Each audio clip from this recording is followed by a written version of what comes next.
Je salue l'initiative du gouvernement qui a tout au moins entendu le cri du cœur de sa population.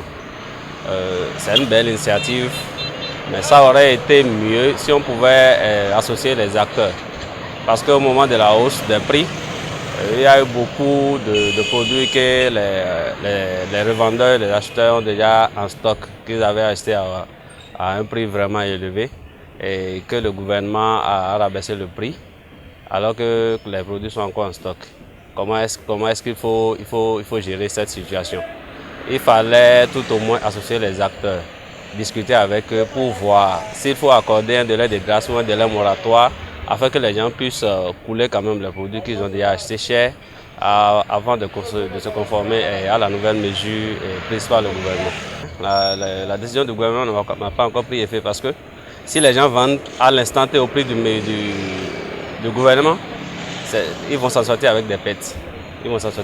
Donc, ce n'est pas encore constaté sur le marché. On remercie le gouvernement pour ça, mais ils n'ont qu'à encore revoir la situation là parce que vraiment, les gens ne veulent pas baisser le prix. Les commerçants là ne veulent pas baisser le prix, ils ne veulent pas entendre ce que le gouvernement est en train de dire. Il faut que le gouvernement prenne les mesures pour pouvoir revoir la situation là. Parce que tout est cher au marché.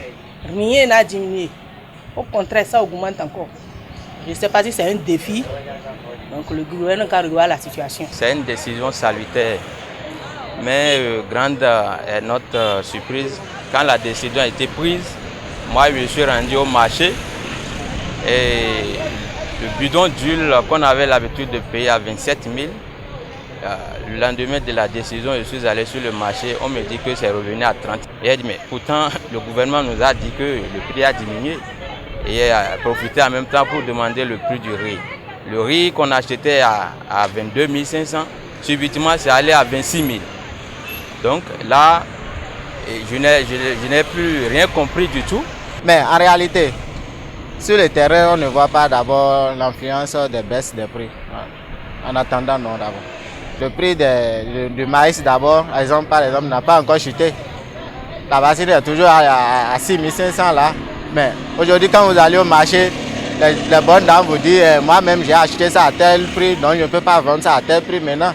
Donc il faut finir le stock d'abord avant de réduire le prix. C'est une bonne initiative. Nous remercions le gouvernement pour cette décision prise en ce qui concerne la hausse des prix des produits dans les lieux de marché et de vente.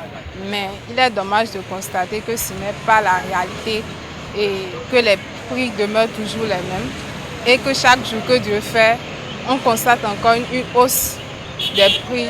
Par exemple, on peut donner l'exemple de l'huile qui était autrefois le litre à 1000 francs, mais aujourd'hui, il se trouve que c'est à 1150.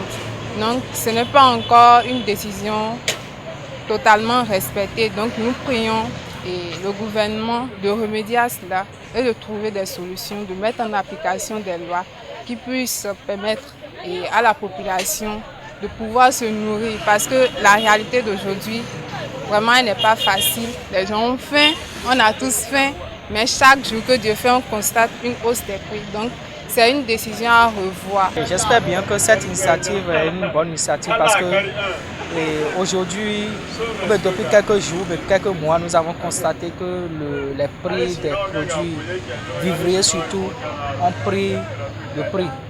Mais suite au Conseil des ministres, nous avons appris que certains de nos produits vivriers ont été réduits. Et j'espère bien que c'est la phase sociale qui a été mise déjà, qui est en train d'être exécutée. Bon, sur le marché, oui. Et par exemple, le samedi, j'ai pris au moins une tonne de ciment. Le ciment, ils ont réduit, comparativement au prix de 110 000, ils ont réduit vraiment le prix.